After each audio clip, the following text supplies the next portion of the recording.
Mahendra sir. Round of applause. Faculty development trainer, impact trainer, TEDx speaker, Vajja Mahendra gariki hearty welcome behalf of Satya Shodak Pathashala. The tonic talk for flying wings. What an innovative nurses sir. Hats off the title of the program.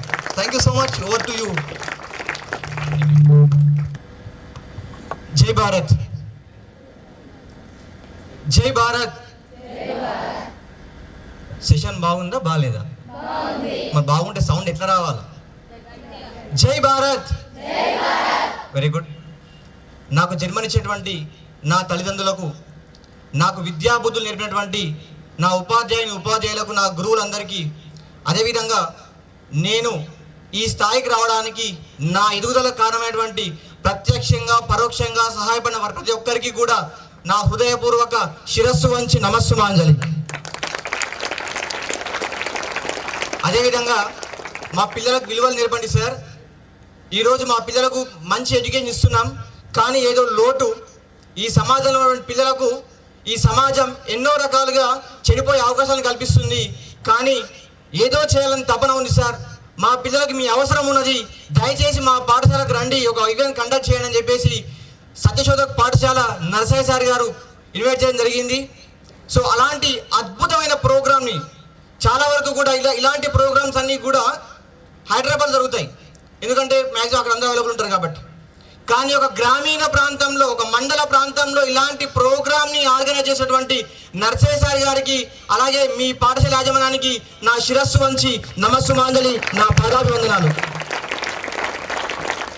Last but not least, ఎంత organise చేసినా, ఎంతమంది speakers వచ్చినా మీరు లేకపోతే ఈ programme లేదు. ఈ programme successful కావాలి అని అంటే మీ యొక్క అటెన్షన్, మీ యొక్క ప్రజెన్స్ చాలా అవసరం. ఇక్కడ కూర్చున్న మీ అందరికీ కాదు ఇంత ప్రశాంతంగా కూర్చోవడానికి కారణమైన మీ తల్లిదండ్రులకు, అదేవిధంగా ఇక్కడ కూర్చున్నటువంటి మీ అందరితో పాటు ఈ సెషన్స్ వినాలనే ఆతృత ఆలోచన ఉన్న వాళ్ళందరికీ కూడా, అదేవిధంగా మీరు కూర్చోడానికి కారణం ప్రధాన వ్యక్తి మరొకరున్నారు, మీ టీచర్లు, మీ ఉపాధ్యాయులు, వాళ్ళందరికీ కూడా మరొకసారి నా శిరస్సు వంచి పాదాభివందనాలు. What you are expecting? Yes, కొత్త ఏంటి కొత్తవి అవి? సో చాలామంది ఇక్కడ 3 రకాల పిల్లలు ఉంటారు. సో ఒకసారి రెక్టిఫై చేసుకుందాం, ఉన్నారో లేదు, ఓకేనా? రెడీయా? రెక్టిఫై చేసుకుందామా? సో ఈరోజు సెషన్ అందరికీ తెలుసు కాబట్టి, సో 3 రకాల పిల్లలు వచ్చి ఉంటారు ఇక్కడికి. సో ఈరోజు ప్రోగ్రామ్ ఉంది, కొత్త స్పీకర్లు వస్తున్నారు, గెస్ట్ స్పీకర్ వస్తున్నారు కాబట్టి వాళ్ళందరూ ఖచ్చితంగా మంచి ప్రోగ్రామ్ ఇస్తారు, మంచి విషయాలు చెప్తారు, నేర్చుకుందామని చెప్పేసి కొంతమంది బుక్స్ తీసుకొని వచ్చారు. So already they are ready to listen. ఇంకా కొంతమంది ఉంటారు డుమ్మా కొడితే తంతరు కాబట్టి తప్పక ఇష్టం లేకపోయినా వచ్చిన వాళ్ళు ఉంటారు. ఉన్నారా? లేరా? అబద్ధాలు ఆడుతుంది చెప్పాలి. సరే, మా వాళ్ళు సపోర్ట్ చేస్తలే, నేను మ్యాటర్ వీళ్ళ గురించి కదా. 3వ కేటగిరీ ఉంది. 2nd కేటగిరీ ఇష్టం లేకపోయినా వచ్చి గమ్మన కూర్చుంటాడు, కానీ 3వ కేటగిరీ ఉంటాడు, ఆడు కూర్చోడు, పక్కన కూర్చొని పక్కనికి వెళ్తా ఉంటాడు ఆడు, right?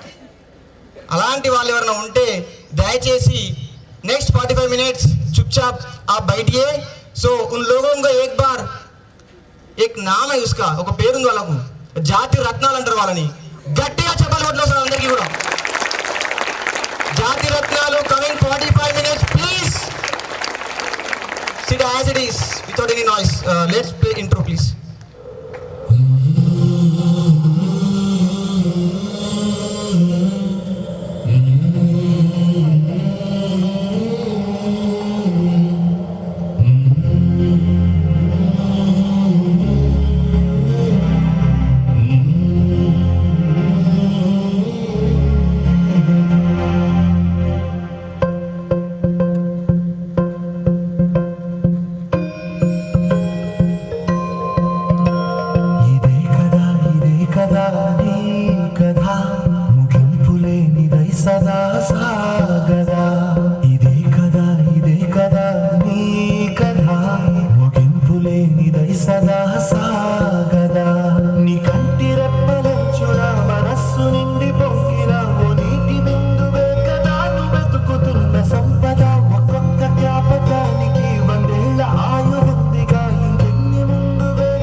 Right, let's get session.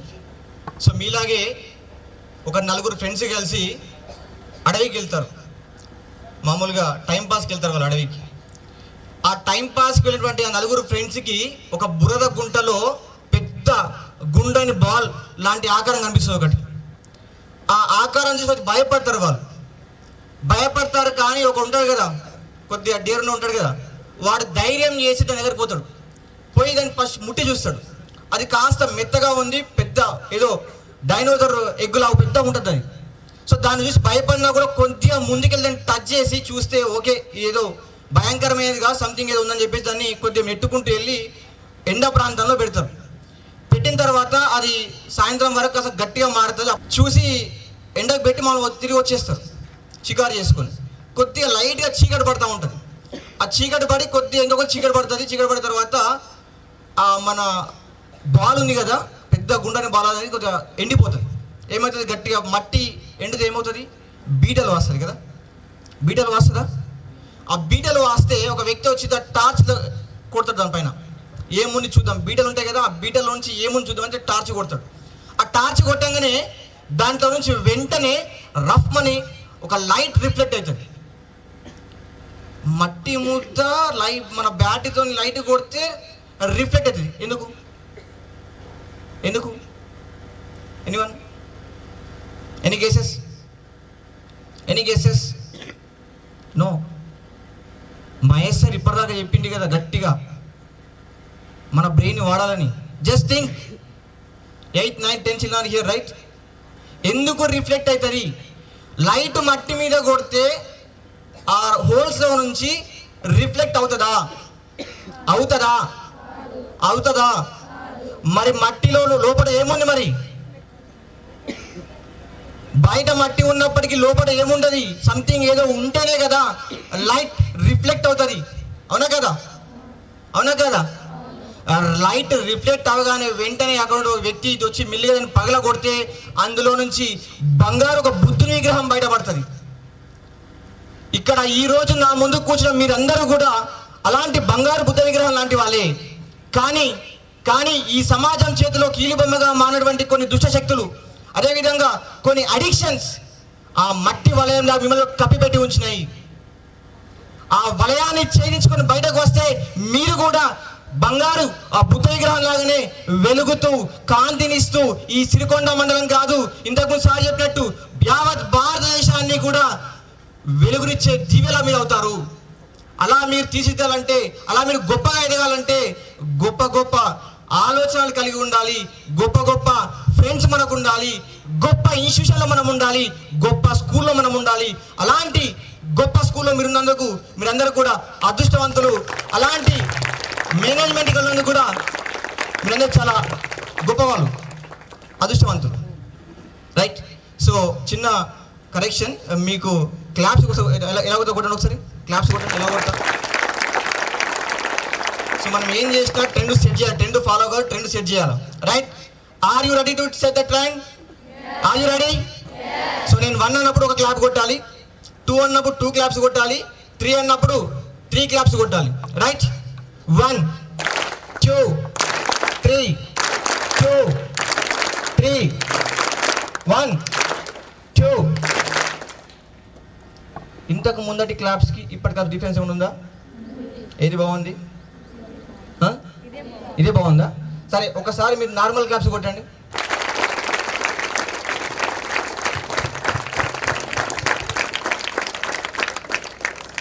So energy అయిపోయినట్టుంది కదా. సరే సార్, స్కూళ్ళల్లో మా సారు స్కూల్లో క్లాసులకు పోగానే బీ డిసిప్లిన్ అంటాడు, ఇంటికి పోగానే అమ్మ క్రమశిక్షణతో ఉండాలా అని చెప్తుంది. నాకు డౌట్ వచ్చింది, అసలు డిసిప్లిన్ అంటే డెఫినేషన్ ఏమన్నా తెలుసా మీకు? ఎవరికన్నా తెలుసా? ఎనీవన్ ఏమన్నా తెలుసా? నాకు కూడా తెలియదు. తెలియక నేను తయారు చేసిన ఒకటి ఏంటనంటే, మళ్ళీ ఒకసారి క్లాప్స్ కూడా చెప్తా, రైట్? కొద్దిగా కదా. ఇప్పుడు నేను చెప్పినట్టు కొట్టండి. 1 2 3 2 3 1 2 3 2. This is called discipline. ఇది డిసిప్లిన్. అర్థం కాలేదు. చెప్పిన పనిని చెప్పినట్టు చేసి ఇన్స్ట్రక్షన్స్ ఫాలో అయితే దట్స్ కాల్డ్ డిసిప్లిన్. ప్రతి స్కూల్కి, ప్రతి ఇంటికి, ప్రతి దేవాలయానికి కూడా ఒక రూల్ ఉంటుంది. ఆ రూల్ మనం ఫాలో అవడమే డిసిప్లిన్ని. సార్ మరి మా రూల్ ఏంది, మా డిసిప్లిన్ ఏంది? పుస్తకం పట్టుకో, చదువుకో, అది నీ డిసిప్లిన్. యూనిఫామ్ వేసుకో, అది నీ డిసిప్లిన్. సార్ నేను చాలా హ్యాపీ నర్సరీ సార్, ఎందుకంటే మేము చాలా స్కూల్స్కి వెళ్తూ ఉంటాం. ఎక్కడ కూడా మ్యాక్సిమం 10th క్లాస్కి వస్తే వాళ్ళకి యూనిఫామ్ ఉండదు. అట్ సేమ్ టైం బెల్ట్ ఉండదు, టై ఉండదు, షర్ట్ ఉండదు, లేకపోతే లాస్ట్కి చెప్పులు కూడా ఉండే. అలాంటి స్కూల్స్ నేను చూసిన. కానీ ఫస్ట్ టైం ఆమె టీచర్ బేసికల్లీ. సో ఎప్పుడు రాగానే ఫస్ట్ నా లుక్ కూడా వాళ్ళ డ్రెస్ మీకు వెళ్ళిపోతుంది, యూనిఫామ్ మీకు వెళ్ళిపోతుంది. ఎందుకంటే ఆమె టీచర్, రైట్? సో అంత అద్భుతమైన డిసిప్లిన్ కాబట్టి మరొక్కసారి మీ అందరికీ కూడా గట్టిగా క్లాప్స్. 1 2 3 1 2 3. సెషన్ మధ్యలో అప్పుడప్పుడు 1 2 3 వస్తాయి, రెడీ ఉండండి. Okay, alert.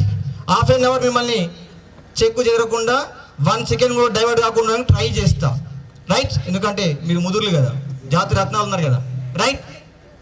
ఓకే. సో మీలాగే జీవితం మీద ఎన్నో ఆశలు పెట్టుకున్నటువంటి ఒక కొంతమంది పిల్లలు ఉంటారు కదా. అలాంటి పిల్లల్లో ఒక ఆణిముత్యం, వాడికి ఎప్పుడు క్వశ్చన్స్ వస్తూనే ఉంటాయి. వాడికి మన టీచర్లు కదా క్వశ్చన్ అడిగితే కూర్చో అంటారు కదా, కొంతమందిని ఇసిగిస్తూ ఉంటాడు. సో అట్లాంటి ఒక పిల్లగాడు వాళ్ళ అమ్మని బాగా క్వశ్చన్లు అడుగుతాడు. వాళ్ళ అమ్మ వంట చేస్తున్నప్పుడు అమ్మ ఇదేంది అదేంది అదేంది అని 12 క్వశ్చన్లు అడుగుతాడు. వాళ్ళ అమ్మకి చిరాకు వచ్చి రై చొప్ ఎక్కువ మాట్లాడినాం అనుకో, కొండ మీద ఒక స్వామీజీ ఉన్నాడు, ఆయన దగ్గర తీసుకుపోతా దెబ్బకి ఇంకోసారి మాట్లాడమని చెప్తాడు. సరే అమ్మ స్వామీజీ తీసుకెళ్ళినాను, నేను క్వశ్చన్లు అడుగుతా అంటాడు. దమ్ముంటే ఆన్సర్ చెప్పమని చెప్తాడు.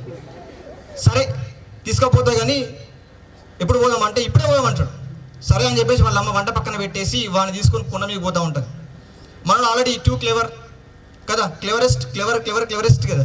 సో వాడు ఏం చేశాడంటే ఆ కొండపైకి వెళ్తున్నప్పుడు ఆ గడ్డి పొదల్లో నుంచి ఇట్లా అని చెప్పేసి ఏమొస్తుంది చేతకి, ఇట్లా అంటే ఏమొస్తుంది బటర్ఫ్లై రైట్. ఇట్లా అనగానే ఆ గడ్డిలో నుంచినటువంటి కొన్ని తుమ్మెదలు బటర్ఫ్లైస్ బయటకు వస్తాయి. దాంట్లో నుంచి ఒక బటర్ఫ్లైని పట్టుకొని ఇట్లా చీర పట్టుకొని పోతాడు. పోయి డైరెక్ట్ స్వామీజీ పడుకోగానే ఉమ్మడి నిలబడతాడు. ఎట్లా నిలబడతాడు అంటే ఈ 2 హ్యాండ్స్ ఉన్నాయి కదా, ఇట్లా ఇట్లా ఇట్లా కప్పులాగా చేసి లోపల బటర్ఫ్లై ఉంటుంది, ఇట్లా పెట్టేసుకుంటాడు.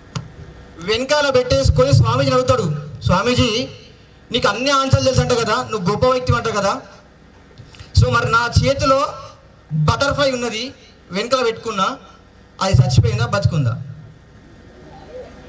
అది చచ్చిపోయిందా బతుకున్నదా? మీరేం చెప్తారు నాన్న? బతుకున్నది. మీరేం చెప్తారు? Once again you proved. మనం సాటిస్ఫై మనం ప్రూవ్ చేసిర్రా మీరు? సంపూర్ణ జనరల్గా బాయ్స్కి ఏముంటుంది అంటే హింసాత్మక ధోరణి ఎక్కువ ఉంటుంది. Okay, anyway what is answer? చచ్చిపోతుంది, బతుకుంటుంది.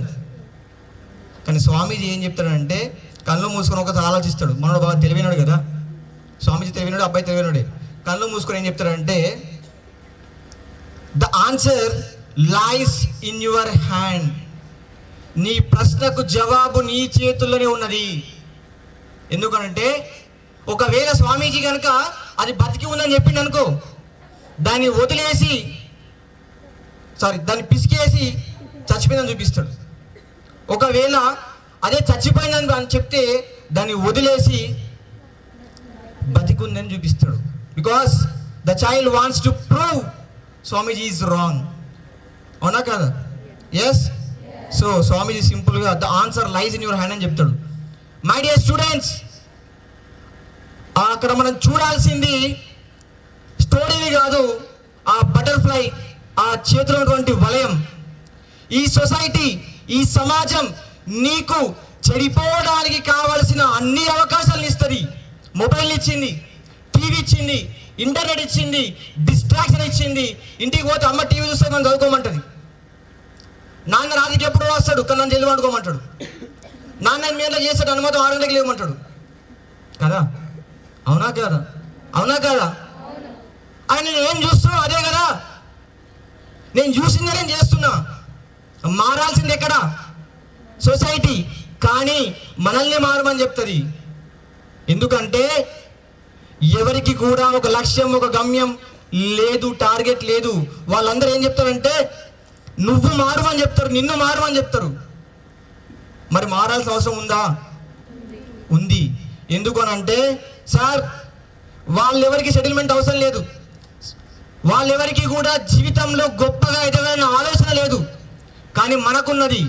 మనం జీవితంలో గొప్పగా ఎదగాలి, గొప్ప వ్యక్తిగా ఉండాలి. ఇంతకుముందు సార్ చెప్పారు కదా, ఇదే డయాస్ మీదకి, ఇదే స్కూల్కి ఏదో ఒక రోజున సక్సెస్ అయ్యి రేంజ్ రోవర్ కార్ ఇట్లా వస్తూ ఉంటే అందరూ చప్పట్లు కూడా స్టేజ్ మీద ఆహ్వానిస్తున్నప్పుడు మీ అమ్మ నాన్న కాలరెత్తుకొని నా కొడుకు, నా కూతురు అని చెప్పుకోవడానికి నువ్వు సక్సెస్ అవ్వాలి.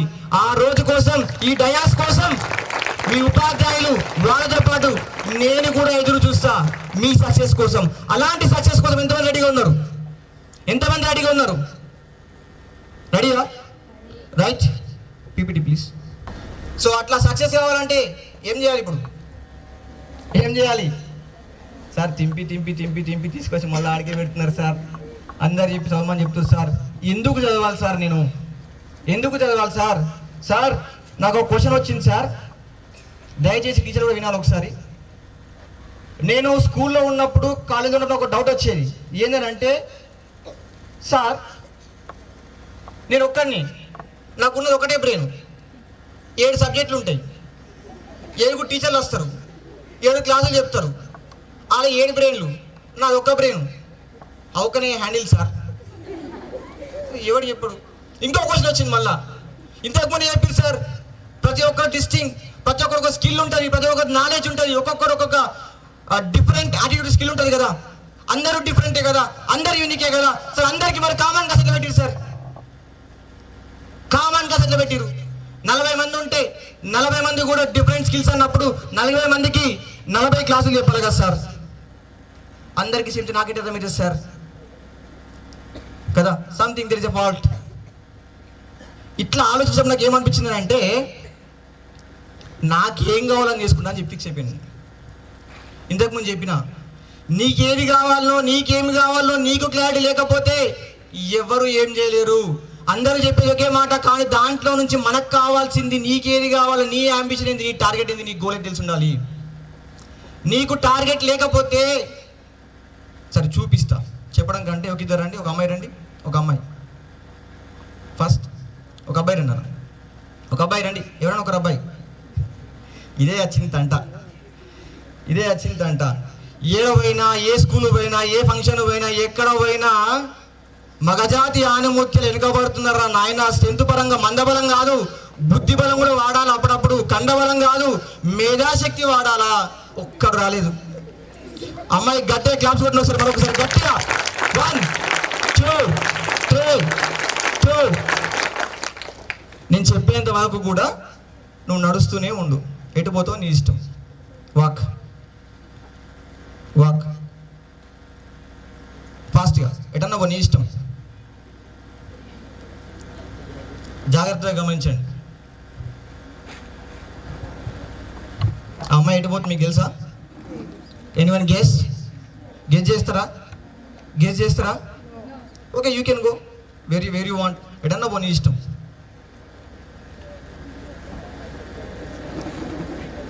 పాపం అమ్మాయి ఎటు పోతుందో తెలియదు కదా కదా.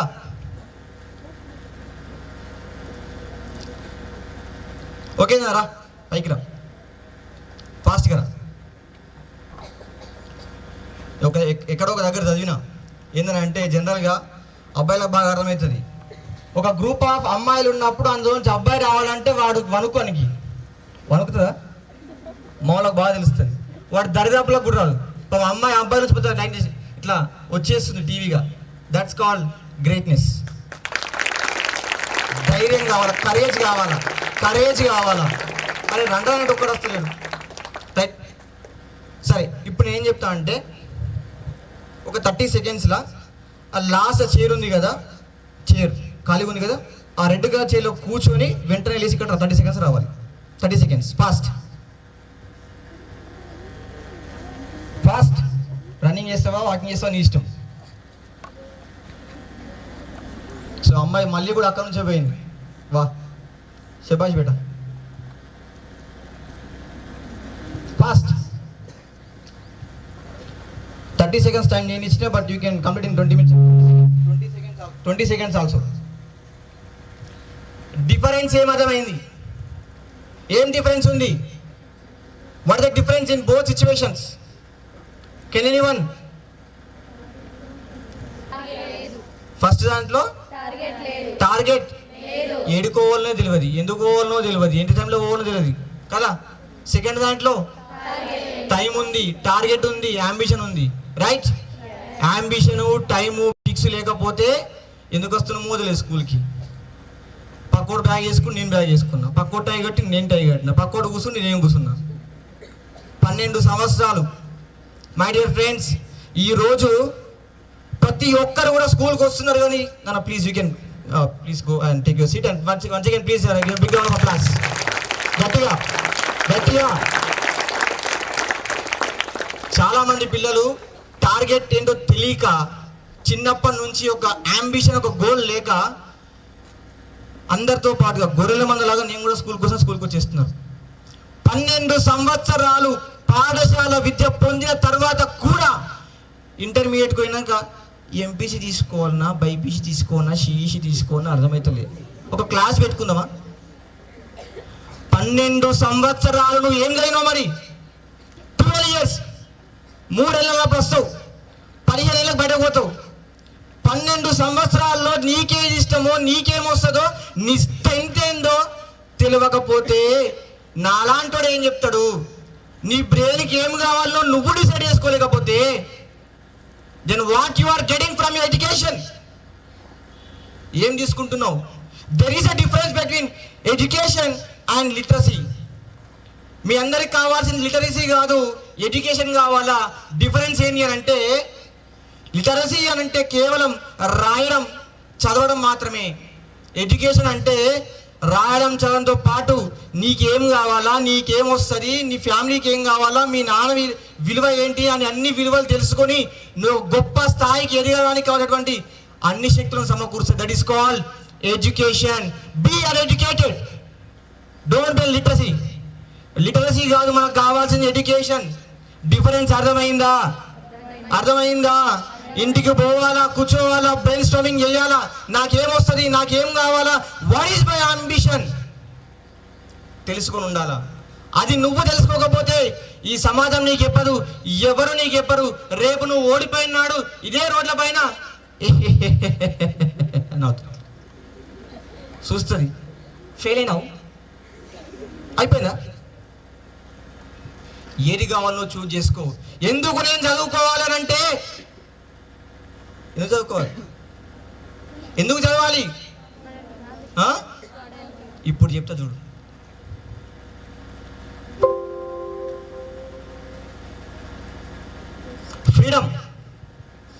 ఫ్రీడమ్ కోసం చదవాలా సార్? ఫ్రీడమ్ వచ్చి ఆల్రెడీ 76 సంవత్సరాలు అయిపోయింది కదా సార్, మళ్ళా ఫ్రీడమ్ అంటారు ఏం సార్? ఇది ఆ ఫ్రీడమ్ కాదు. ఇది ఏ ఫ్రీడమ్ అంటే, వాళ్ళు కష్టపడి చెమట ఓడ్చి ప్రాణాలు త్యజించి మీకు ఇచ్చిన ఈ స్వాతంత్రం, వాళ్ళు పెట్టిన భిక్ష. అయినప్పటికీ కూడా ఇక్కడ మనం ఏం చేస్తున్నాం అంటే టైంపాస్ చేస్తున్నాం కదా. ఎవరో ఒకసారి చెప్పారు నాకు, ఏమని అంటే, సార్ అడిగిన ఎందుకు చదువుకోవాలంటే, నువ్వు 60 years ఏజ్ అప్పుడు రిటైర్ కావాలంటే ఇప్పుడు కష్టపడాలని చెప్పారు నాకు. నేనేం చెప్పిన అంటే, సార్ 60 ఏళ్ళకు నేను రిటైర్మెంట్ అయితే అన్నం తింటే కడుపు అరగదు, కూర్చుంటే కాళ్ళు వస్తాయి, బట్టలు వేసుకుంటే లూజ్ అవుతాయి, నడుద్దామంటే ఎనర్జీ ఉండదు సార్. అప్పుడు రిటైర్మెంట్ తీసుకుని నేను ఏం చేయాలి సార్ అడిగిన. ఏం చేయాలి సార్ అప్పుడు రిటైర్మెంట్ తీసుకుంటే? So but for a change I wanted to settle a trend. నా రిటైర్మెంట్ అట్ ఏజ్ ఆఫ్ 25 కావాలి సార్ అని చెప్పినాం. ఏం మాట్లాడుతున్నారు సార్ మీరు? 25 years రిటైర్మెంట్ ఏంది? ఎస్, 25 సంవత్సరాల రిటైర్మెంట్ అయితే దట్స్ కాల్డ్ ఫ్రీడమ్. అయితేరా కావాలి. ఎందుకనంటే మారింది, అప్గ్రేడ్ కావాలా, మనం మార్చాలా, మారిపోవాలా, సొసైటీని మార్చాలా. 25 సంవత్సరాలకు రిటైర్మెంట్ తీసుకుంటే మిగిలిన లైఫ్ అంతా కూడా హ్యాపీగా ఎంజాయ్ చేయొచ్చా? అందుకోసం ఆ ఫ్రీడమ్ కోసం నువ్వు చదువుకోవాలి. లేకపోతే 25 సంవత్సరాల తర్వాత ప్రతిరోజు ఇంతకుముందు సారి చెప్పింది కదా 5 o'clock లేచి రాత్రి మీద కష్టపడాల్సి వస్తుంది. అట్లా కష్టపడకూడదు అని అనుకుంటే at the age of 25 years you have to retire my dear students. మీకు టైం లేదు. ఎంత కష్టపడతావో కష్టపడు. నువ్వు పుస్తకం ముట్టుకుంటే పుస్తకం వెనకాల, నువ్వు అలారం పెట్టుకుంటే వాచ్లు వెనకాల. మీ తల్లిదండ్రులు షాక్ అయిపోవాలని పిచ్చి వేసింది. ఆ క్లాస్ అయిపోయినాక ఏంది మొత్తం 4 గంటలకు వేసి కూర్చుంటాడు వీడు. ఇంటికి పోయినాక అనుకోలా, అమ్మ నేను 4 o'clock అలారం పెడుతున్నాను, లేకపోతే అని చెప్పు అనుకుంటుంది. ఒక రోజే అనుకుంటుంది. ఒక రోజు మళ్ళీ బంద్ చేసి పడుకుంటాను. కాదు బిడ్డ, అలారం పెట్టి పడుకుంటే అలారం కంటే 1 నిమిషం ముందే లేవాలా. మీ పేరెంట్స్ చెప్పాలి, నేను మారిపోయినా, నాకు ఫ్రీడమ్ కావాలి, నాకు టార్గెట్ ఉంది. I wanted to achieve my target at the age of 25 years. కాబట్టి నేను చదువుకుంటా అని చెప్పాను. ఎస్ చెప్తారా? 2 3 1 రెస్పెక్ట్. నువ్వెందుకు చదవాలి అని అంటే ఈ సొసైటీలో నీకంటూ ఒక ప్రత్యేక స్థానం ఉండాలి. ఇంతకుముందు సార్ చెప్పిండు, చరిత్రను తిరగరాయాలని చెప్పిండు. అవునా? నేను కూడా చెప్పిన, ఇదే స్టేజ్ మీదికి నువ్వు ఒక గెస్ట్ స్పీకర్గా నువ్వు రావాలి. అవునా? మీలాగా ఈరోజు మీ ఆడియన్స్ కూర్చున్నారు కదా, అట్లాంటి ఆడియన్స్ మీకు చప్పట్లు కొట్టాలి. దానికోసం మీరు కష్టపడాలి. మీరు ఎప్పుడైనా ఒక ఐఏఎస్ ఆఫీసర్ చూసారా? ఐఏఎస్ ఆఫీసర్, ఐపీఎస్ చూసారా? వాళ్ళు ఎలా ఉంటారు? వాళ్ళకి ఇచ్చే రెస్పెక్ట్ ఎలా ఉంటుంది కదా? స్వగృహే పూజతే మూర్ఖః, స్వగ్రామే పూజతే ప్రభుః, స్వదేశే పూజతే రాజా, విద్వాన్ సర్వత్ర పూజతే. చదువుకున్నవాడు ఈ ప్రపంచంలో ఏ దేశం, ఏ నలుమూల పోయినా, ఎక్కడ పోయినా కూడా గౌరవించబడతాడు. ఈ రోజు ప్రపంచంలోనే అత్యంత ఎక్కువగా విగ్రహాలు ఉన్న వ్యక్తి ఎవరు? ఏ రాజకీయ నాయకుడా? కాదు. మరి ఇంకెవరు?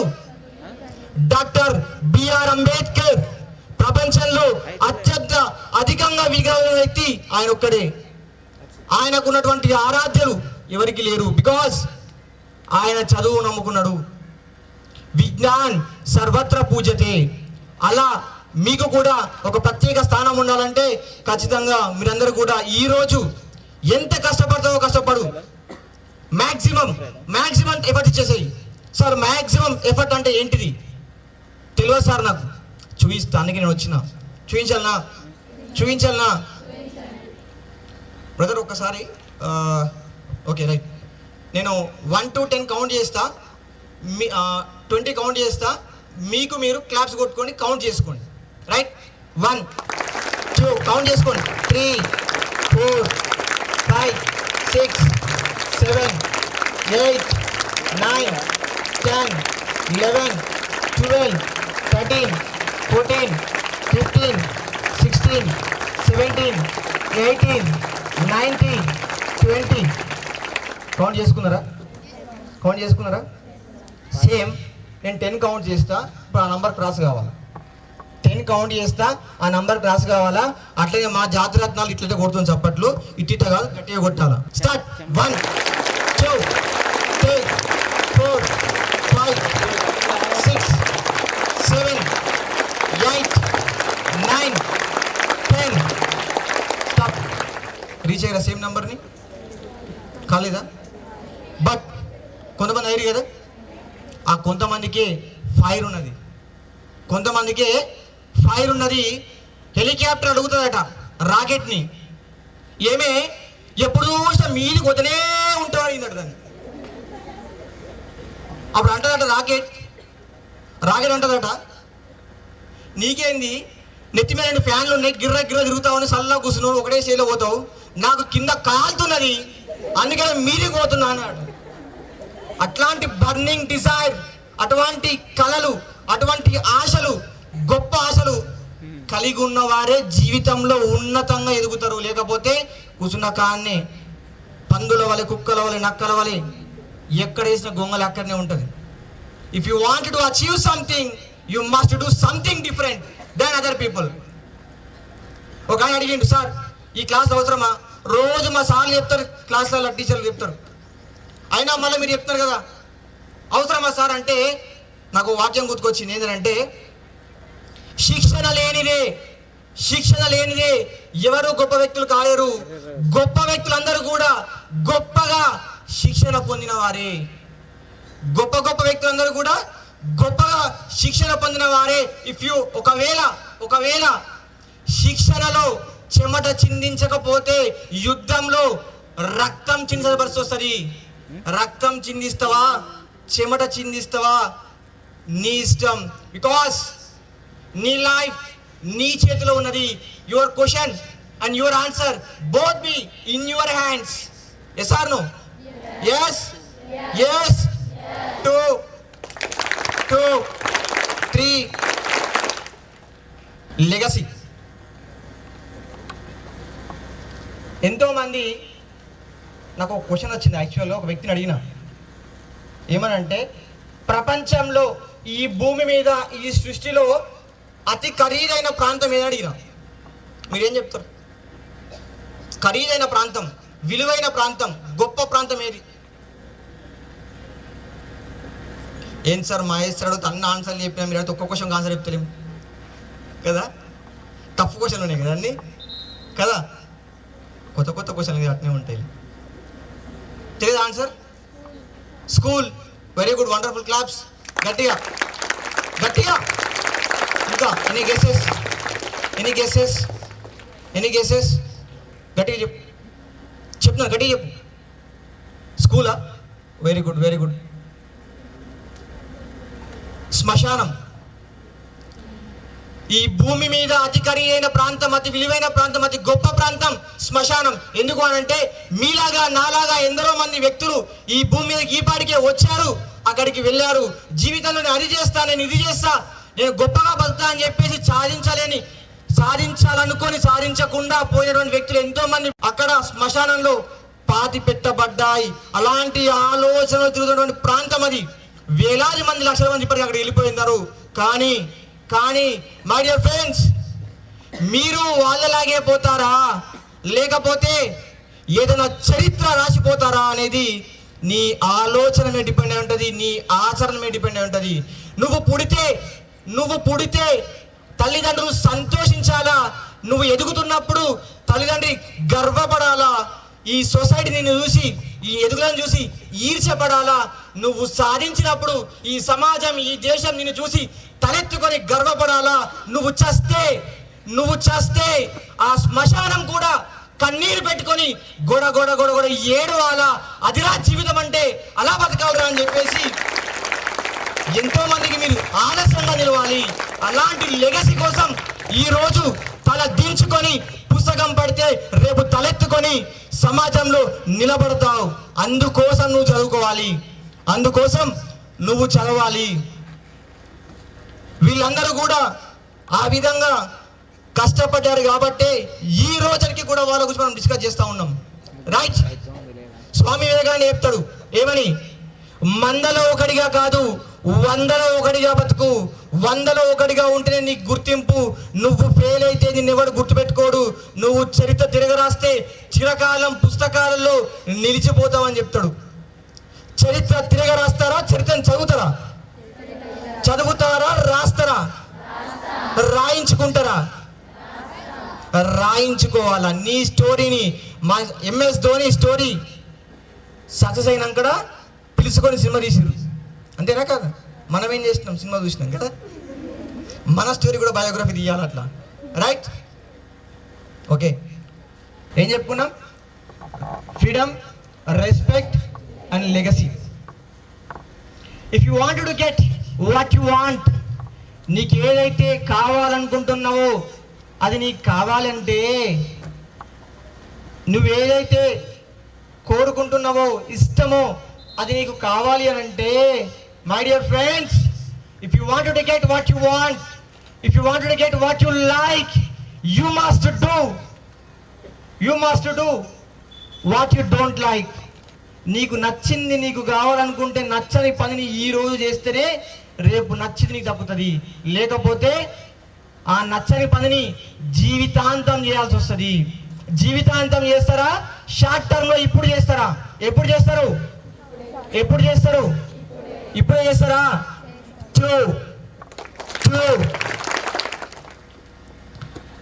జానామి ధర్మం నచమే ప్రవృత్తి, జానామి అధర్మం నచమే నివృత్తి, కేనామి దేవేన హృదిస్థితేన యదా నియుక్తోస్తి తదా కరోమి.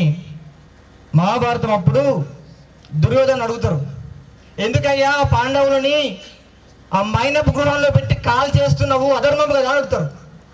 అప్పుడు అంటాడు దుర్యోధనుడు, నాకు ధర్మము తెలుసు అధర్మము తెలుసు, కానీ ధర్మాన్ని చేయడానికి మనసొప్పుత లేదు, అధర్మం చేయకుండా ఉండడానికి మనసొప్పుత లేదు, కానీ ఏ విధంగా నా మైండ్ నా బ్రెయిన్ చెప్తుందో అట్లా చేసుకుంటూ పోతున్నా అని చెప్తాడు. నీకు తెలుసు పుస్తకం పట్టుకొని చదివితే ఖచ్చితంగా ఏదో ఒక రోజు గొప్ప స్థానానికి వెళ్తామని తెలుసు, కానీ నిద్ర వస్తుంది కదా. చదువుకుంటే మార్కులు వస్తాయని తెలుసు, కానీ చదవబుద్ధి కాదు. ఎందుకంటే పక్కకు ఏముంది, రమ్మని ఏం పిలుస్తుంది, పట్టుకో పట్టుకో పట్టుకో పట్టుకో దా దా దా దా దా కొట్రా కొట్రా కొట్రా కొట్రా అంటది. అది మామూలే కదా, డిస్ట్రాక్షన్. నీకు తెలుసు మార్నింగ్ లేస్తే హెల్త్కి మంచిది, బ్రెయిన్ మంచిగా పని చేస్తుంది అని చెప్పేసి అయినా లేవం. లేస్తామా? లేవం. లేస్తారా? సూపర్, వెరీ గుడ్ కదా. తెలిసిన దాన్ని చాలా విషయాలు అందరికీ కూడా తెలుసు. మీకు తెలుసో తెలీదు, ఈ ప్రపంచంలో అందరికీ అన్ని విషయాలు తెలుసు, కానీ ఇంప్లిమెంట్ చేసేది ఆచరణకు మూడుకే మాత్రం కొంతమంది. ఆ కొంతమంది మాత్రమే చరిత్రను తిరిగి రాస్తారు. ఎస్, ఒక ఆయన చెప్పి పెద్ద మంది చెప్పిండు, ఒక ఆయన బిల్ గేట్స్, నువ్వు పేదవాడిగా పుట్టినప్పుడు, పేదవాడిగా పుడితే అది నీ తప్పు కాదు, కానీ పేదవాడిగా చచ్చిపోతే మాత్రం ఖచ్చితంగా అది నీ తప్పే. ఎందుకనంటే the answer lies in your నీ తలరాత. You are the creator of your own destiny. నీ తలరాతకు నువ్వే కారణం, నీ తలరాతకు నువ్వే కారణం. నీ తలరాతని కష్టంతో రాసుకుంటావో ఇష్టంతో రాసుకుంటావో డిసైడ్ చేసుకో మై డియర్ స్టూడెంట్, లేకపోతే జీవితాంతం కష్టపడాల్సి వస్తుంది. రైట్? సో ఇంకా క్లియర్గా చెప్తా ఎందుకు చదువుకోవాలి నువ్వు, ఇంకా క్లియర్గా చెప్తా. చిన్నప్పటి నుంచి నీ కోసం కష్టపడి కూలీనాలు వేసుకొని రాళ్ళు రప్పలు కొట్టి చెమట చిందించి ఆరోగ్యం బాగున్నా బాలేకపోయినా నువ్వే ప్రపంచంగా బతుకున్నటువంటి నీ తల్లిదండ్రులు నువ్వు సక్సెస్ అయినప్పుడు ఏదో టీ పాయింట్ దగ్గరనో ఏదో ఫంక్షన్కి వెళ్ళినప్పుడు మీ నాన్నను మీ అమ్మను చూపించి, ఎస్ వాళ్ళ కొడుకుని ఏమి పెంచాడ్రా, కూతుర్ని ఏం పెంచాడ్రా, ఖతర్నాక్ అచీవ్మెంట్ నిన్ను చూపించి ఉంటే కంటే ఇలాంటి పిల్లల్ని కనాలి, ఇలాంటి తల్లులని చెప్పేసి గర్వంగా కాలర్ ఎగరేసుకొని నా కూతురు నా కొడుకు అని చెప్పుకునే రోజు కోసం నువ్వు కష్టపడాలా, కష్టపడి చదివి తీరాల్సిందే. చదువుతారా? పక్కా పక్కా చూద్దాం. రైట్? సో ఒకసారి మనందరం కూడా నేను చెప్పేంత వరకు మీరు కళ్ళు మూసుకొని ఉండాలి. నేను చెప్పినప్పుడు మాత్రమే కళ్ళు తెరవాలి. ఓకేనా? ఏమి జరిగినా, టెంట్ పడిపోయినా, బాక్సులు వలిగిపోయినా, ఏమైనా కూడా కళ్ళు తెరవద్దు. కళ్ళు తెరిస్తే శపిస్తా. టంగ్ బాగా పవర్ఫుల్, మరి నీ ఇష్టం. అన్నయ్య ఇప్పటిదాకా చెప్పిన అందరికీ మనం చెప్పిన ఒకడికి 10/10 వస్తారా అని చెప్పి వచ్చినాయి. పక్కా శపిస్తా. జాతిరత్నాలు పక్కోనికి వెళ్ళగద్దు. Right? Please close your eyes. Sit properly all of you. కళ్ళు మూయమని చెప్పి నన్ను చెప్పాలి. 2 గంటలు ఒక 10 నిమిషాలు నేను ఏం కాదు, నష్టం ఏం లేదు. Okay? Right. Close your eyes. Deep breath. గాలి బాగా తీసుకోండి. Deep breath. సో మీ కళ్ళ ముందు ఏం కనిపిస్తలేవు, బ్లాంక్ అయిపోయింది, మొత్తం బ్లాంక్ అయిపోయింది. బ్లాంక్. ఇంకా నన్ను చూస్తే శపిస్తా. Please close your eyes. నవ్వొద్దు, కళ్ళు తెరవద్దు, ఏం జరిగినా కూడా నేను చెప్పేంత వరకు కూడా. రైట్?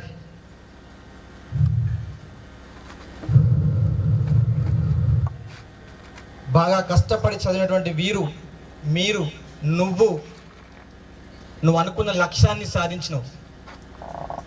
ఒక పెద్ద డయాస్ మీద, ఒక పెద్ద ప్లాట్ఫామ్ పైన నీ సక్సెస్ని సెలబ్రేట్ చేసుకోవడానికి అందరు రెడీగా ఉన్నారు.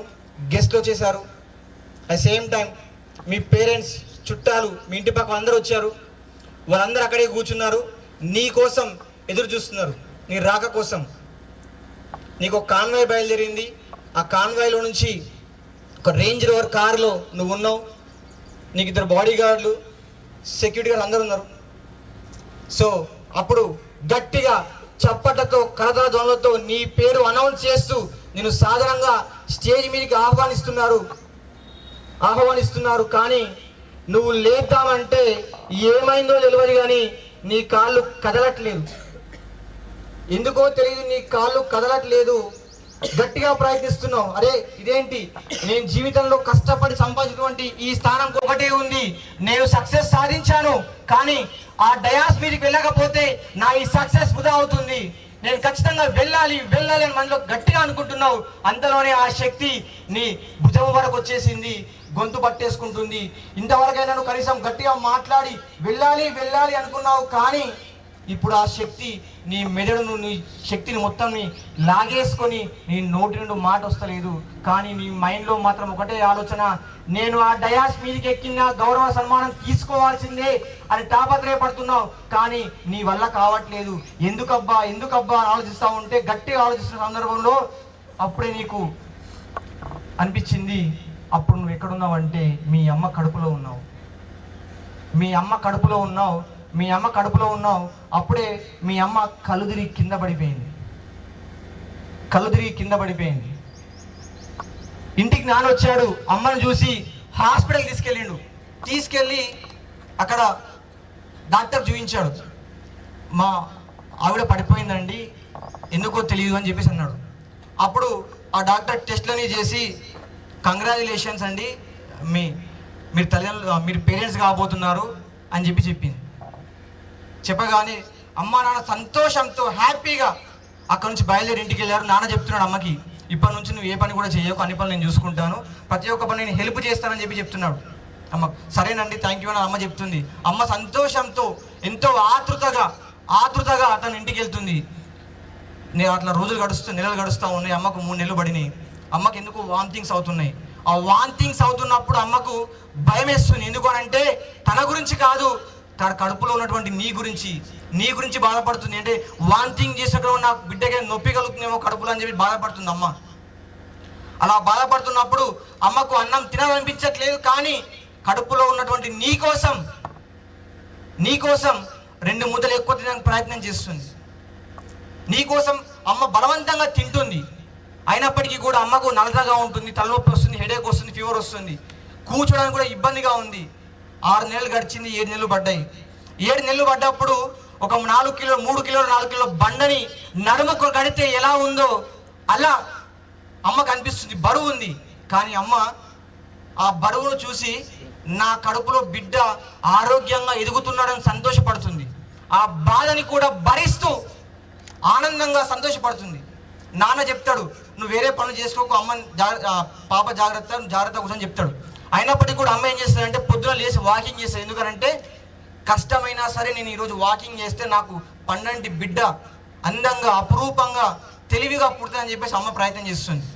అలాంటి అమ్మకు 8 నెలలు పడ్డాయి, 9 నెలలు పడ్డాయి. ఆ 9 నెలల కాలంలో నిద్ర పట్టట్లేదు. పక్కకు జరిగి పడుకుందామంటే పొట్ట సహకరించడం లేదు. అయినప్పటికీ కూడా అమ్మ భరిస్తుంది. అలా భరించదనంలో అమ్మ నిద్ర రావట్లేదు. మధ్య నువ్వు తన్నుతున్నావు అమ్మని, లోపల నువ్వు తంతున్నావు, కొడుతున్నావు, ఆ లోడ కదులుతున్నావు. ఆ కదులుతున్న నువ్వు నొప్పిస్తున్నప్పటికీ కూడా అమ్మ ఏమనుకుంటుందంటే నా బిడ్డే కదా, నన్ను తంతున్నాడు కదా, చాలా యాక్టివ్గా ఉన్నట్టుంది నా బిడ్డ నా కడుపులో అని చెప్పేసి ఆనందపడుతుంది. అలా చూసేసరికి ప్రసవ సమయం వచ్చేసింది. అమ్మకు ఒక రోజు పొడి నొప్పులు వచ్చినాయి. నాన్న ఇంట్లో లేడు. అమ్మ కింద పడిపోయింది. గిలగిలా కొట్టుకుంటుంది. అమ్మ గిలగిలా కొట్టుకుంటూ అరుస్తుంది, అమ్మ అని అరుస్తుంది. ఆ అరుస్తున్న క్రమంలో అప్పటికి నాన్న వచ్చేసాడు హడావిడిగా. నేను అమ్మను అంబులెన్స్ వేసుకుని హాస్పిటల్ తీసుకెళ్ళినప్పుడు నాన్న రావడం లేట్ అవడం వలన బిడ్డ కాస్త అడ్డం దిగిందని చెప్పింది డాక్టర్. అలాంటి సమయంలో అమ్మకి చెప్తారు డాక్టర్స్, అమ్మ నీ కడుపులో ఉన్న బిడ్డ ఆపదలో ఉంది. ఇప్పుడు ప్రసవం జరిగితే ఇద్దరిలో ఎవరో ఒకరు మాత్రమే బతికే అవకాశం ఉంది. మీరు లేకపోతే పాప, ఇద్దరిలో ఒకరు మాత్రమే బతికే అవకాశం ఉంది అంటే అమ్మ చెప్తుంది, అమ్మ నేను చూడాల్సింది చూసేశాను. నా కడుపులో ఉన్న బిడ్డ జీవితంలో గొప్ప ఉన్నత స్థానానికి వెళ్ళాలి, ఈ ప్రపంచాన్ని చూడాలి, ఈ ప్రపంచంతో ఆడుకోవాలి. నేను చచ్చిపోయినా పర్వాలేదు కానీ నా బిడ్డ బతకాలి, నేను చచ్చిపోయినా పర్వాలేదు నా బిడ్డ బతకాలని చెప్తుంది. అలా చెప్పినప్పుడు డాక్టర్ ఆశ్చర్యపోతాడు, అమ్మ అదేంటమ్మా ఈ బిడ్డ కాకపోతే ఇంకో బిడ్డ మళ్ళీ ప్లాన్ చేసుకోవచ్చు అమ్మా అంటే, లేదు నాకు ఈ బిడ్డే కావాలి, నా బిడ్డే నా సర్వస్వం, నా బిడ్డే నా ప్రపంచం అని చెప్తుంది. అలా చెప్పినప్పుడు డాక్టర్ ఆశ్చర్యపోయి ఆపరేషన్ చేయడానికి తీసుకెళ్ళిపోతారు. అమ్మ విలవిల్లాడుతుంది, కొట్టుకుంటుంది నొప్పితో, అమ్మా అమ్మా అమ్మా అమ్మా అని అరుస్తుంది. అలా అరుస్తున్న క్రమంలో డాక్టర్ ఆశ్చర్యపోతాడు, అరే ఇంత కష్టపడుతుంది ఎలా, ఏం చేయడం డాక్టర్ టెన్షన్ పడతా ఉంటుంది. ఎందుకంటే ఇద్దరిలో ఒకరు మాత్రమే బతికే అవకాశం ఉంది. అలాంటి సందర్భంలో అమ్మ అరుస్తుంది, ఏడుస్తుంది, అమ్మ అమ్మా అమ్మా అని ఏడుస్తుంది. అలా ఏడుస్తున్నప్పుడు బాడీలో ఉన్నటువంటి ఎముకలన్నీ ఒకేసారి విరిచేస్తే ఎంత నొప్పి ఉంటుందో, నువ్వు పుడుతున్నప్పుడు కూడా అంతే నొప్పిని భరించి కష్టపడి ఏడుస్తూ ఈ భూమి మీదకు నిన్ను తీసుకొచ్చింది అమ్మ. చాలా కష్టపడి మన బాడీలో ఉన్న ఎముకల సుత్తితో ఎలాగ కొడితే నొప్పి అవుతుందో అంత నొప్పిని భరిస్తూ అమ్మ నిన్ను బయట ప్రపంచానికి, బాహ్య ప్రపంచానికి పరిచయం చేసింది. నిన్ను ఎత్తుకొని అదృష్టవశాత్తు ఇద్దరు బతికి బయటపడ్డారు. నిన్ను చూసి ఇప్పటి వరకు ఆ పుడి నొప్పులు పరిచేటువంటి ఆ తల్లి నిన్ను చూసి ఒకేసారి ఆ నొప్పినంతటిని మర్చిపోయి నిన్ను ముద్దాడుతుంది. నీ తండ్రి, నీ తల్లి ఇద్దరు కూడా నీ కోసం ఆరాటపడుతున్నాడు. హాస్పిటల్ నుంచి డిశ్చార్జ్ అయిన తర్వాత అమ్మకు కనీసం నెల రోజుల వరకు కూడా భూమి మీద కాలు పెట్టేటువంటి అవకాశం లేదు. ఎందుకనంటే అంతటి నొప్పిని తల్లి భరిస్తున్నది. అలా భరిస్తున్న క్రమంలోనే చిన్నప్పుడు నీకు ఒకసారి జ్వరం వచ్చింది, హాస్పిటల్ తీసుకెళ్ళిపోయారు. కానీ నాన్న దగ్గర డబ్బులు లేవు. అయినప్పటికీ కూడా అందరి దగ్గర అప్పు చేసి హాస్పిటల్లో నీ కోసం డబ్బులు పే చేసి నీ అనారోగ్యాన్ని బాగు చేసుకోమని తీసుకొచ్చారు. ఎందుకనంటే వాళ్లకు మీరే ప్రపంచం. నా బిడ్డ ఈ రోజు బాగుంటే రేపటి రోజున ఈ ప్రపంచాన్ని శాసిస్తారని ఒక నమ్మకం. అలాంటి తల్లిదండ్రులు మీకోసం కష్టపడుతున్నారు. నువ్వు ఎదుగుతున్నావు, స్కూల్కి వెళ్తున్నావు, ఎగ్జామ్ దగ్గరకు వస్తున్న బాగా చదువుకుంటున్నావు. కానీ ఆ తల్లిదండ్రులకు అన్నీ అడిగినటువంటి మీకు ఇవ్వడం వలన మీకు వాళ్ళ వాల్యూ తెలియట్లేదు. బిడ్డ తన తల్లిని ఎందుకు అలిగింది అని అంటే, అడిగింది ఇవ్వలేదని, కావాల్సింది కొని ఇవ్వలేదని, మొబైల్ ఇవ్వలేదని చెప్పేసి ఆ బిడ్డ అలుగుతే స్కూల్కి వెళ్ళిన తర్వాత టీచర్ రిజల్ట్ ఇస్తుంది, 95% వచ్చింది నాన్న అని చెప్పేసి. కానీ అమ్మ మీద, ఇంత కష్టపడేటువంటి అమ్మ మీద బిడ్డ నువ్వు అలిగి అమ్మకు చెప్పలేదు. నాన్న కోసం ఎదురు చూస్తున్నావు. నేను నాన్నకు చెప్తా, వెయిట్ చేస్తున్నావు, నాన్న కోసం వెయిట్ చేస్తున్నావు, నాన్నకు నా రిజల్ట్ చెప్పాలని చెప్పేసి. నాన్న రాలేదు, నైట్ లేట్ అయింది, నువ్వు పడుకున్నావు. అయినా కూడా అమ్మకు చెప్పలేదు. అమ్మకు విషయం తెలిసింది కానీ నేను అడగలేదు. నా బిడ్డ నోటి నుంచి తన సక్సెస్ వినాలనుకుంటుంది కాబట్టి వెయిట్ చేస్తుంది. అయినప్పటికీ కూడా నువ్వు చెప్పలేదు. అంతలోనే చీకటి అయిపోయింది, పడుకున్నావు. మళ్ళీ నాన్న మార్నింగ్ తొందరగా వెళ్ళిపోతున్నప్పుడు వెంటనే పరిగెత్తుకెళ్ళి నాన్న ఆగు, నాకు 95% వచ్చింది నాన్న అని చెప్పి ఆనందపడిపోతుంది. ఆ బిడ్డ సంతోషం చూసి, నీ సంతోషం చూసి నా కూతురికి 95% వచ్చింది, నా కొడుకుకి 95% వచ్చింది ఆనందపడుతుంది. కానీ ఎక్కడో చిన్న బాధ, నాకు చెప్పలేదని చెప్పేసి. అదే హడావుడిలో స్కూల్ బ్యాగ్ వేసుకొని స్కూల్ బయలుదేరిపోయావు.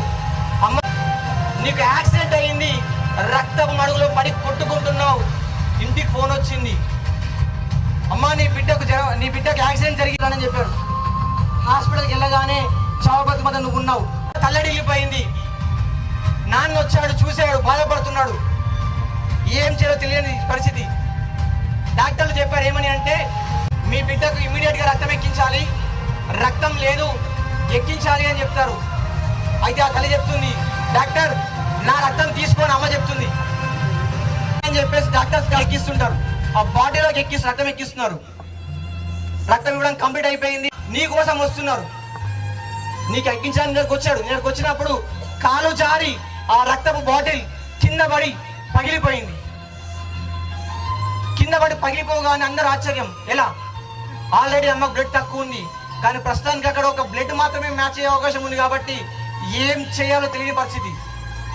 వెంటనే చెప్పింది, అమ్మ నన్ను క్షమించండి, ఆ రక్త బాటిల్ ప్రమాదంలో ఉన్నాయమ్మా, కష్టం అని చెప్పారు. డాక్టర్ పర్వాలేదు, ఇంకో బాటిల్ రక్తం తీసుకోండి నా నుంచి అని చెప్తుంది. అమ్మ ఏం మాట్లాడుతున్నావు, ఆల్రెడీ నీ బ్లడ్ పోయింది, నీకు ప్రమాదం అని చెప్తున్నారు. నో డాక్టర్, నా బిడ్డ బతకాలి. తల్లి ఆ రక్తాన్ని తీసుకోమని చెప్తుంది. అప్పుడు ఇంకొక బాటిల్ రక్తం తీసుకున్న తల్లి నుంచి ఒక్కొక్క డ్రాప్ బయటకు వస్తున్నటువంటి సమయంలో అమ్మ ఊపిరి తీసుకోవడం కష్టమవుతుంది. అమ్మ ఊపిరి తీసుకుంటుంది కానీ ఊపిరి ఆడట్లేదు. ఆ ప్యాకెట్లోకి ఆ బాటిల్లోకి రక్తం ఎక్కుతున్నప్పుడు చివరి డ్రాప్ పడుతుంది. చివరి డ్రాప్ పడుతున్న క్షణంలోనే చివరి డ్రాపు అమ్మ ఊపిరి రెండు ఒకేసారి ఆగిపోయినాయి. అమ్మ చచ్చిపోయింది. ఏం చేయాలో తెలియక డాక్టర్లు కనీసం నిన్నైనా బతికించుకుందామని చెప్పేసి ఆ బాటిల్ తీసుకెళ్ళి నీకు ఎక్కించారు. నీకు ఎక్కించగానే నువ్వు క్షేమంగా బయటపడ్డావు. అమ్మని మాత్రం బతికించుకోలేకపోయారు. ఇంట్లో కూర్చోబెట్టుకొని హాయిగా అన్నం తినిపిస్తున్నాడు, కోలుకున్నావు. అమ్మ ఎక్కడ కనబడట్లేదు, చాలా రోజుల నుంచి అడుగుతున్నావు. అమ్మ చనిపోయింది నాన్న, నీ కోసం తన ప్రాణాన్ని త్యాగం చేసింది, కానీ నువ్వు ఏ రోజు కూడా అమ్మని పట్టించుకోలేదు, ఏ రోజు కూడా అమ్మని పట్టు చేసింది నాన్న అని చెప్తుంది. నువ్వు ఏడుస్తున్నావు, అమ్మా లే అమ్మా, రా అమ్మా, నన్ను క్షమించమ్మా అని అరుస్తున్నావు, ఏడుస్తున్నావు. కానీ అమ్మ తిరిగి వచ్చే పరిస్థితులు లేదు. అక్కడ ఆ పరిస్థితులు అమ్మ లేదు. నాన్న చెప్పాడు యూనిఫామ్ లో వెళ్ళినా స్కూల్కి అని చెప్పేసి, నాన్న చెప్పాడు చిల్లరగా తిరగక్కరా, చదువుకో, రేపు కష్టపడు, జీవితంలో బాగుపడతావు అని చెప్పాడు. కానీ వాడు ఏమనుకున్నాడంటే చదువుకో చదువుకో చదువుకో చదువుకో అంటాడు, తిడతాడు, అన్నం తినకపోతే తిడతాడు, స్కూల్కి వెళ్ళకపోతే తిడతాడు, కటింగ్ సరిగా లేకపోతే తిడతాడు. నాన్న ఏమున్నాడు రా, అసలు ఇటువంటి తండ్రి ఉన్నా లేనట్టే, చచ్చిపోతే బాగుండరా మా నాన్న కోసం అనిపిస్తుంది. కుంగిపోతున్నాడు. ఎందుకనంటే చిన్నప్పటి నుంచి నీ తండ్రి నీ కోసం తను తినే తిండి త్యాగం చేశాడు, బట్టలు త్యాగం చేశాడు. దీపావళికి దసరాకు తను బట్టలు కొనుక్కోకుండా తను పాత బట్టలు వేసుకొని నీ కోసం కొత్త బట్టలు ఇవ్వడం జరిగింది. ఉంటుంది మంచిగా ఎంజాయ్ చేయాలని. తను లగ్జరియస్ గా ఉంటే తన పిల్లలు అన్యాయం అవుతారు కాబట్టి మీకోసం త్యాగం చేసి రోడ్డు పైన పడి చచ్చిపోయాడు. నీ మాటలు విన్న తండ్రి అక్కడ పడి చనిపోయాడు. కానీ నీకు ఆ విషయం తెలియదు. నువ్వు ఆ రోజు రాత్రి మీ ఫ్రెండ్ ఇంటి దగ్గరే పడుకున్నావు. నెక్స్ట్ డే ఉదయం నువ్వు ఇంటికి వచ్చేసరికి నీకేం అర్థం కాదు, ఏడుస్తున్నావు. కానీ నీకేం అర్థం కాబట్టి మొత్తం నిశ్శబ్దం. బంధువులందరూ వచ్చారు, మీ నాన్నని శ్మశానానికి తీసుకెళ్తున్నారు. శ్మశానంలో పడుకోబెట్టారు. ఆ కట్టెల పైన పడుకోబెట్టినప్పుడు అక్కడ ఉన్నటువంటి వ్యక్తులు నిన్ను పిలిచారు. నాన్న కార్యక్రమంలో భాగంగా నీ తండ్రిని చెవులో 3 సార్లు నాన్న నాన్న నాన్న అని పిలవాలని చెప్పాడు. నువ్వు వెళ్ళావు మీ నాన్న దగ్గరికి. మీ నాన్న పడుకొని కదట్లేదు. చెవు దగ్గరికి వెళ్ళి నాన్న అని పిలిచావు. 2వసారి నాన్న అని పిలిచావు. 3వసారి నీ గొంతులో నుంచి మాట బయటికి రావట్లేదు. నాన్న నాన్న నాన్న, లే నాన్న, నన్ను తిట్టు నాన్న, నన్ను కొట్టు నాన్న, ప్లీజ్ నాన్న, లే నాన్న అని చెప్పేసి అరుస్తున్నావు, గీ పెడుతున్నావు, ఏడుస్తున్నావు. కానీ నాన్న వచ్చే పరిస్థితిలో లేడు. అప్పుడు ఏడుస్తూ అక్కడే నువ్వు కుప్పకూలిపోయావు. ఒక నాన్న చెప్తున్నాడు, ఒక ఫంక్షన్ లో అడిగాడు ఒక తండ్రి అడిగారు, తండ్రిని ఏమడుతున్నాడు అంటే, బతికినంత కాలం గర్వంగా బతికావు, ఇంత గొప్పగా బతికావు కదా, ఈరోజు ఎందుకు నీ కూతురు పెళ్లిలో ఎవరో ముక్కుమైన తెలియని కాలు కడుగుతున్నావు, వాళ్ళ కాళ్ళు కడిగే అవసరం నీకేంటి అని అడుగుతున్నాడు. అప్పుడు వాళ్ళ నాన్న చెప్తాడు, అత్తారింటికి వెళ్ళిన తర్వాత నా కూతురు బాగుంటే, ఆనందంగా ఉంటే, సుఖంగా ఉంటే, నా అల్లుడు ఒక్కడి కాళ్ళే కాదు, యావత్ వాళ్ళ ఇంటి కుటుంబం అందరి కాళ్ళు కూడా కడగడానికి నేను రెడీగా ఉన్నా అని చెప్తాడు. అంత గొప్ప తండ్రి, అంత గొప్ప తల్లి. మై డియర్ స్టూడెంట్స్, మీరు జీవితంలో ఎంతో మందిని అమ్మ అని పిలిచే అవకాశం ఉంటుంది. ఒక ముసలాన్ని పిలవచ్చు అమ్మ అని, మీ పక్కింటి ఆంటీని పిలవచ్చు అమ్మ అని. కానీ ఒక్క మీ నాన్నకే సొంతం, ఒక్క మీ నాన్నకే సొంతం. ఏడిస్తే నీ ధైర్యం కోల్పోతావు, అమ్మ ధైర్యం కోల్పోతుంది. కాబట్టి తను బాధను దిగమింగి ఆ చిన్ని గుండెలో అదిపోయి పేలిపోయి హార్ట్తో చనిపోతున్న అమాయకమైన తల్లిదండ్రులు ఎంతో మంది ఉన్నారు. అలాంటి తల్లిదండ్రులకు ఒక్కసారి కనీసం పొద్దున రేసినప్పటి నుంచి ఒక్కసారన్న చిన్న హగ్, ఒక చిన్న హగ్ ఇస్తే మీ హగ్గుతో, ఆ ప్రేమతో, ఆప్యాయతో వాళ్ళు హత్తుకుంటే వాళ్ళ మనసులో చెప్పే హార్మోన్ బ్యాలెన్స్ జరిగి వాళ్ళు ఇంకొక 10 సంవత్సరాలు ఎక్కువ బతికే అవకాశం ఉంటుంది. My dear students, happy happy please once laugh laugh laugh.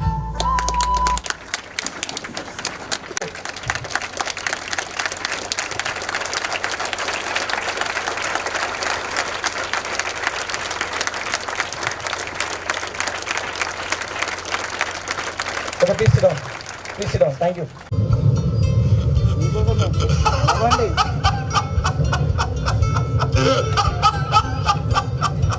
So before going to close, ఇంకొక 5 minutes నాకు మీ టైం కావాలి. ఇస్తారా? More 5 minutes. More 5 minutes. తర్వాత ఇంకో సెషన్ ఉంటుంది. వింటారా? వింటారా? Are you ready? ఇదే ఎనర్జీ, రైట్?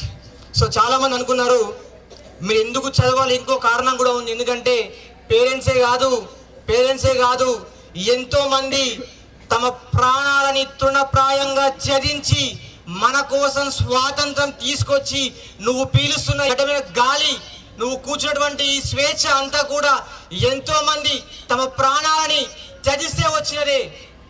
అలాంటి పుణ్యభూమి, కర్మభూమిలో పుట్టినటువంటి నువ్వు నీ దేశానికి తిరిగిచ్చే రోజు రావాలి. స్వామి వివేకానంద చెప్తున్నాడు ఏమనంటే, ఓ భారత యువత, ఓ ధీర యువత, నువ్వు పుట్టుకతోనే అసామాన్యమైనటువంటి శక్తి సంపన్నుడివి. ఓ భారత యువత, నువ్వు ఒక యోధుడివి. ఈ గడ్డ మీద పుట్టినప్పుడే నువ్వు అపారమైన శక్తి కూడగట్టుకొని ఉన్నావు. నువ్వు కావాలనుకుంటే ఏదైనా చేయగలవు. ఇనుప కండరాలు, బుక్కు నరాలు కలిగినటువంటి యువత నాకు అవసరం. అలాంటి 100 మంది నాకు ఇస్తే నా దేశాన్ని నేను విశ్వగురువుగా నిలుపుతా అని చెప్పాడు. కానీ అలాంటి నా యువత, నా దేశ యువత ఈరోజు పబ్జి అని, ఫ్రీ ఫైర్ అని అడ్డమైన యాప్లతో వాళ్ళ యొక్క విలువైన సమయాన్ని పోగొట్టుకుంటున్నారు. మీకు తెలుసో తెలియదో, నా దేశాన్ని దమ్ముండి ముందుండి ఎదుర్కొనే చేతగాక ఒక యాప్ని కనిపెట్టి వదిలితే ఆ విషవలయంలో కొట్టుకొని నా దేశ యువత కొట్టు మిట్టాడుతున్నది. అలాంటి నా దేశ యువతకు స్వామి వివేకానంద ఏం చెప్తున్నాడంటే, ఓ భారత యువత, ఓ ధీర యువత, నువ్వు స్వార్థంతో బతికితే నా దేశం ఎప్పుడో బాగుపడేది. స్వార్థం అంటే కుళ్ళు కుతంత్రం కాదు మై డియర్ స్టూడెంట్. స్వార్థం అంటే నిన్ను నువ్వు సంస్కరించుకో. ఇక్కడ కూర్చున్న ప్రతి విద్యార్థి ఒక ఉద్యోగిగా మారి ఈ మండలం మారితే, ఈ మండలంతో పాటు నీ కుటుంబంతో పాటు ఈ జిల్లా మారుతుంది. ఈ జిల్లాలు మారితే రాష్ట్రాలు మారుతాయి.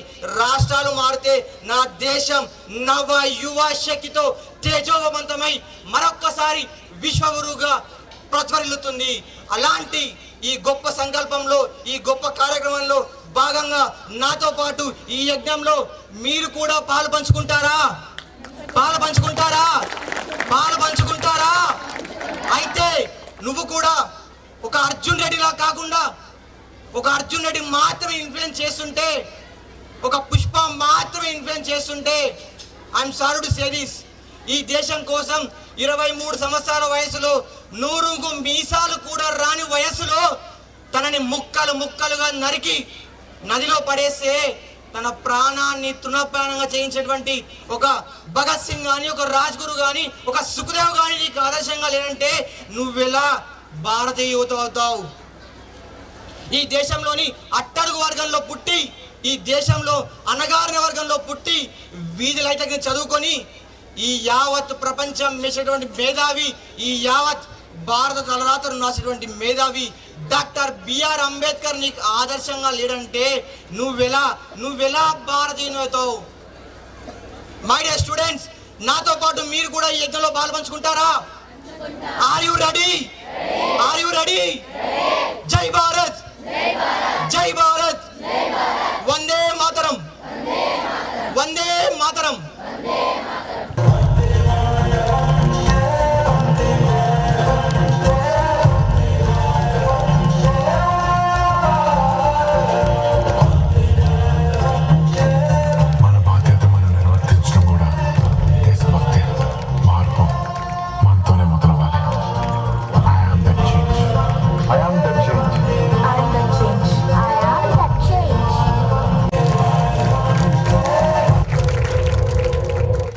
Thank you very much.